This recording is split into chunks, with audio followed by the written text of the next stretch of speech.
Assalamualaikum warahmatullahi wabarakatuh.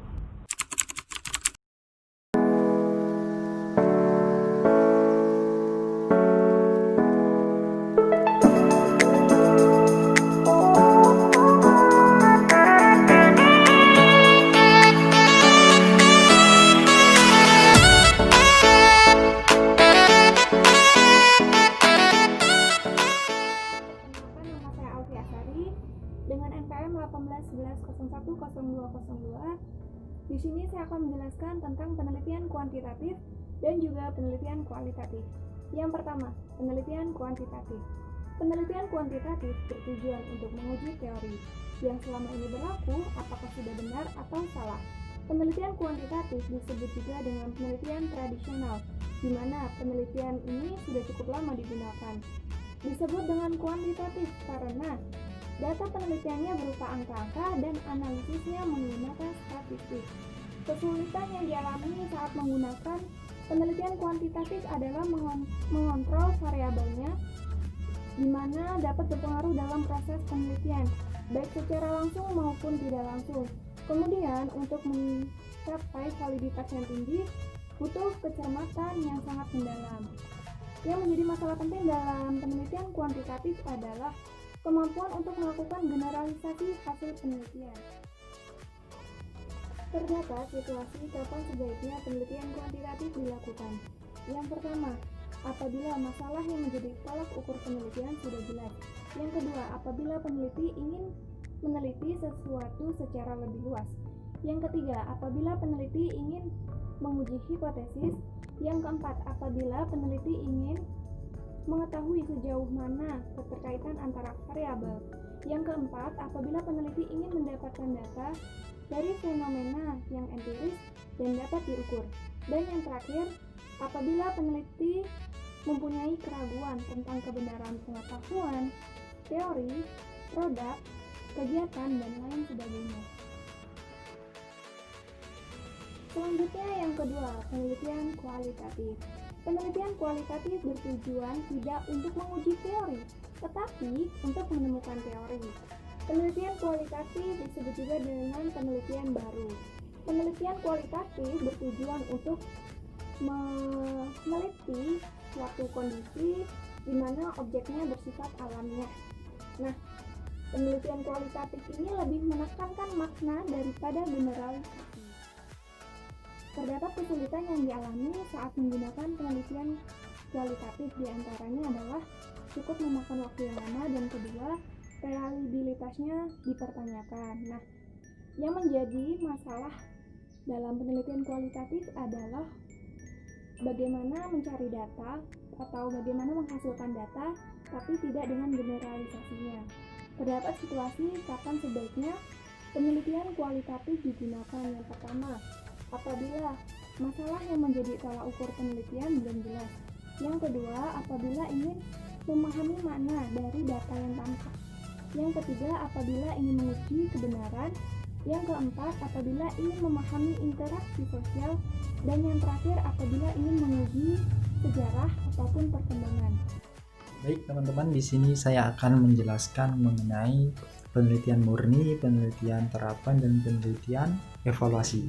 Yang pertama ada penelitian murni. Penelitian murni ini bisa dikatakan juga penelitian pokok ataupun dasar. Penelitian ini diperuntukkan untuk mencari sebuah informasi atau mempelajari teori-teori yang sudah ada, bahkan untuk menciptakan teori-teori baru. Seperti itu teman-teman. Manfaatnya apa? Hampir tidak ada teman-teman. Manfaat dari penelitian murni ini mungkin hanya satu, yaitu teori yang dipelajari di penelitian murni bisa digunakan di penelitian yang lain. Jadi mungkin itu saja manfaatnya. Untuk manfaat masa kini dan yang akan datang itu tidak ada, hampir tidak ada. Untuk manfaat dalam kehidupan sehari-hari itu tidak ada, karena untuk hanya mempelajari teori. Saya ibaratkan teman-teman lagi belajar di kelas. Mungkin penelitian murni itu seperti itu. Teman-teman hanya mempelajari teori dan memperdalam ilmu pengetahuan. Nah, saya ibaratkan seperti itu penelitian murni. Tujuannya untuk apa? Untuk mengembangkan ilmu pengetahuan, bahkan bisa menciptakan suatu teori yang baru. Jadi hanya belajar. Seperti itu kurang lebihnya penelitian murni. Terus penelitian terapan. Penelitian terapan ini merupakan penelitian perkembangan dari penelitian murni. Jadi penelitian murni ini ditujukan untuk mencari sebuah masalah dan dicarikan juga solusinya. Nah, setelah masalahnya sudah ditemukan, maka kita cari solusinya dan bisa langsung diterapkan dalam kehidupan sehari-hari. Dan manfaat dari penelitian terapan ini bisa untuk individu, kelompok, bahkan organisasi. Itu teman-teman. Penelitian terapan ya, saya berikan contoh itu seperti ini. Penelitian tentang minat baca siswa. Penelitian tentang mengapa minat baca siswa itu rendah. Nah, setelah saya teliti, ternyata di dalamnya itu siswa-siswanya atau murid-muridnya itu terpengaruh pergaulan bebas, sehingga minat bacanya itu kurang. Jadi kita carikan solusinya. Apa solusinya yang bagus untuk menyelesaikan orang-orang yang lagi belajar ini tidak mau belajar. Orang-orang yang lagi duduk di bangku pendidikan itu minat bacanya itu sedikit sekali. Kita carikan solusinya, dan kalau kita sudah carikan solusinya, kita langsung terapkan. Jadi itu teman-teman, penelitian terapan itu meneliti sebuah masalah, kita carikan solusinya, kita terapkan, seperti itu. Terus ada penelitian evaluasi. Nah, penelitian evaluasi ini itu menyeleksi dari sebuah sesuatu yang sudah dilakukan, mana yang baik dan mana yang kurang baik, itu kita seleksi, dievaluasi bahasanya itu. Sama saja dievaluasi. Kita lihat mana yang baik dan mana yang kurang baik, kita pakai yang baik. Seperti itu. Penelitiannya saya contohkan itu seperti apa ya? Setelah guru mengikuti pelatihan profesi guru. Nah, ini misalkan tentang penelitian guru yang sudah mengikuti pelatihan profesi sebagai guru. Nah, di situ profesi guru setelah mengikuti pelatihan itu, mana guru-guru yang baik dalam mengajarnya? Kita seleksi, kita teliti di situ. Kita ambil yang baik dan kita buang yang jelek. Seperti itu kurang lebihnya teman-teman. Mungkin dari saya sekian penjelasan dari saya. Saya Ahmad Rijal. Next, selanjutnya. Perkenalkan, nama saya Nuzul Nabila dengan NPM 1811010177. Saya di sini dari kelompok 1 ingin menjelaskan mengenai penelitian deskriptif dan penelitian eksplanasi. Langsung saja saya ke pengertiannya. Penelitian deskriptif.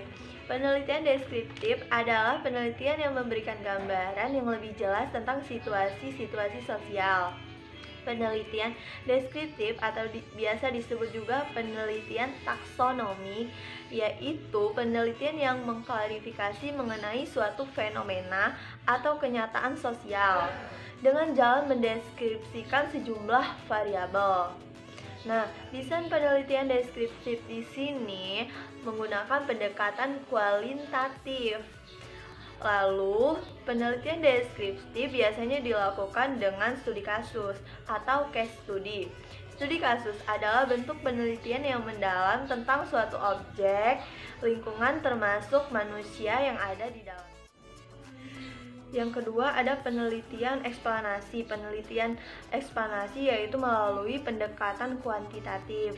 Kalau yang sebelumnya menggunakan kualitatif, kalau yang ini menggunakan kuantitatif, yaitu penelitian yang menjelaskan suatu generalisasi sampel populasi atau menjelaskan hubungan atau pengaruh satu variabel dengan variabel lainnya. Nah, penelitian eksplanasi di sini menguji hubungan antar pengaruh variabel yang telah dihipotesiskan. Lalu, pendekatan kuantitatif digunakan bila seseorang memulainya melakukan teori atau menghipotesiskan untuk membuktikan suatu kebenaran. untuk melakukan suatu kebenaran apakah teori ini valid atau tidak. Jika tidak valid, maka hasilnya tidak sesuai. Makanya di dalam penelitian eksplanasi di sini dia lebih memperhitungkan hasilnya. Lalu si peneliti juga menghubungkan antara variabel independen dan dependent. Nah, biasanya independen ini disimbolkan dengan X dan yang independennya itu disimbolkan dengan Y. Sekian yang dapat kami sampaikan. Terima kasih. Wassalamualaikum warahmatullahi wabarakatuh.